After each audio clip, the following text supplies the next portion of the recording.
Jan S മീഡിയയുടെ വചനജ്യോതിയിലേക്ക് എല്ലാവർക്കും ഹൃദ്യമായ സ്വാഗതം.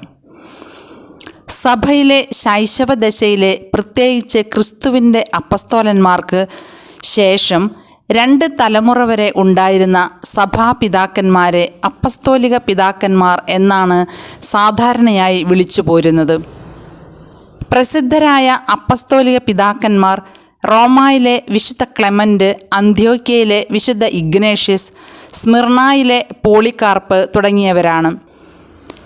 ഇവരിൽ ഇന്ന് സഭ തിരുനാളായി കൊണ്ടാടുന്നത് രക്തസാക്ഷിയും സഭാപിതാവുമായ വിശുദ്ധ പോളികാർപ്പിനെയാണ്.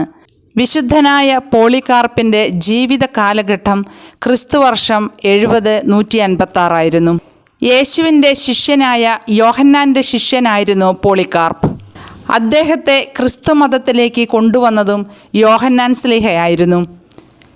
ഇന്നത്തെ തുർക്കിയുടെ ഭാഗമായ സ്മിർനായിലെ ആദ്യ മെത്രാനായി യോഹന്നാൻ സ്ലീഹ പോളികാർപ്പിനെ വാഴിച്ചു. ബൈബിളിലെ വെളിപാട് പുസ്തകത്തിൽ യോഹന്നാൻ സ്ലീഹ സ്മിർനായിലെ മാലാഖയാണെന്ന് വിശുദ്ധ പോളികാർപ്പിനെ വിശേഷിപ്പിച്ചിരിക്കുന്നു. വിശുദ്ധ പോളികാർപ്പിന് യോഹന്നാൻ സ്ലീഹ എഴുതിയിരിക്കുന്നത് ഇപ്രകാരമാണ്: നിന്റെ കഷ്ടതയും ദാരിദ്ര്യവും എനിക്കറിയാം, എങ്കിലും നീ സമ്പന്നനത്രേ. നീ സഹിക്കാനിരിക്കുന്നവയെ ഭയപ്പെടേണ്ട, മരണം വരെ വിശ്വസ്തനായിരിക്കുക. ജീവൻ്റെ കിരീടം ഞാൻ നിനക്ക് നൽകും. 2-ാം നൂറ്റാണ്ടിൻ്റെ ആദ്യ പകുതിയിൽ സഭയുടെ പ്രവർത്തനം വ്യാപിപ്പിക്കുന്നതിലും ക്രിസ്തുവിൻ്റെ സന്ദേശം പ്രചരിപ്പിക്കുന്നതിലും പോളികാർപ്പ് പ്രത്യേകം ശ്രദ്ധ വച്ചിരുന്നു. അക്കാലത്ത് പ്രചാരം നേടിയിരുന്ന നോസ്റ്റിക് ചിന്താഗതിക്കെതിരെ പോരാടിയതും പോളികാർപ്പായിരുന്നു. 80 വയസ്സുള്ളപ്പോൾ അനിസത്തൂസ് മാർപ്പാപ്പയെ സന്ദർശിച്ച് ഉയർപ്പ് തിരുനാൾ എന്നാണ് ആഘോഷിക്കേണ്ടതെന്ന് കൂടി ആലോചിച്ചിരുന്നു.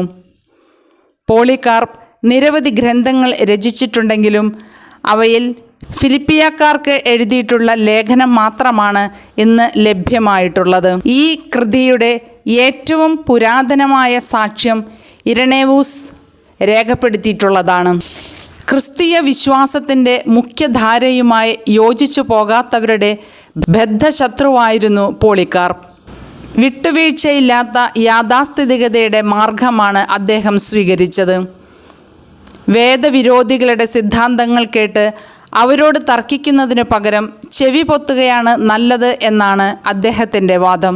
ഒരിക്കൽ റോമയിൽ വെച്ച് പാഷണ്ഡിയായ മാർസിയനെ അറിയുമോ എന്നുള്ള ചോദ്യത്തിന് വിശുദ്ധ പോളികാർപ്പിൻ്റെ മറുപടി ഇപ്രകാരമായിരുന്നു: ഉവ്, പിശാചിൻ്റെ കടിഞ്ഞൂൽ പുത്രൻ.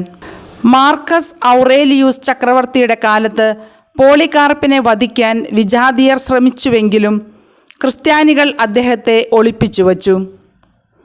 3-ാം വട്ടം പോളികാർപ്പ് ഒഴിഞ്ഞുമാറാൻ വിസമ്മതിച്ചു. ദൈവഹിതം നിറവേറട്ടെ എന്നാണ് അദ്ദേഹം പറഞ്ഞത്. വന്യനായ മെത്രാനെ വധിക്കാൻ ഉദ്യോഗസ്ഥന്മാർക്ക് മടിയായിരുന്നു. അതുകൊണ്ട് അന്നത്തെ പ്രോകോൺസ്യൂൾ യേശുവിനെ ദുഷിച്ചു പറയാൻ ആജ്ഞാപിച്ചു. 86 വർഷം ഞാൻ യേശു ക്രിസ്തുവിനെ സേവിച്ചു. എൻ്റെ സൃഷ്ടാവിനെ ഞാനെങ്ങനെ ദൂഷണം പറയും? അവിടുന്നാണ് എൻ്റെ ന്യായാധിപൻ.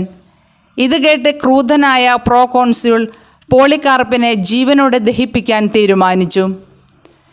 കരങ്ങൾ ബന്ധിച്ച് അദ്ദേഹത്തെ അഗ്നിയിൽ നിർത്തിയപ്പോൾ അദ്ദേഹം പ്രാർത്ഥിച്ചു: ദൈവമേ, പ്രിയപുത്രനായ യേശു ക്രിസ്തുവിൻ്റെ പീഡാനുഭവത്തിൽ എന്നെ ഓഹരിക്കാരനാക്കിയതിന് ഞാൻ അങ്ങയോട് നന്ദി പറയുന്നു.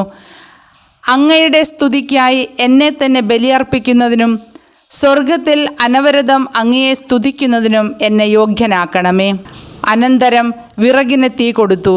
എന്നാൽ അഗ്നി അദ്ദേഹത്തെ സ്പർശിച്ചില്ല. ചിതയിൽ നിന്ന് സുഗന്ധം വീശി. അപ്പോൾ കുന്തം കൊണ്ട് വിജാതിയർ അദ്ദേഹത്തെ കുത്തിക്കൊന്നു. പാലിയം ധരിച്ച് ഫിലിപ്പിയർക്കുള്ള അദ്ദേഹത്തിൻ്റെ കത്തിനെ സൂചിപ്പിക്കുന്ന പുസ്തകം കയ്യിൽ പിടിച്ചുള്ള പ്രതീകാത്മകമായുള്ള ചിത്രമാണ് പ്രധാനമായും പോളികാർപ്പിനെ പറ്റി കാണപ്പെടുന്നത്. ചെവിവേദന, അതിസാരം എന്നിവയ്ക്കെതിരെ വിശുദ്ധൻ്റെ മാധ്യസ്ഥം തേടുന്നു. സമ്പൂർണമായി യേശുവിന് ശുശ്രൂഷ ചെയ്യുന്നവരുടെ പ്രത്യേകതയെപ്പറ്റിയുള്ള ഒരു വചനമാണ് ഇന്ന് നമ്മൾ മനഃപ്പാഠമാക്കുന്നത്.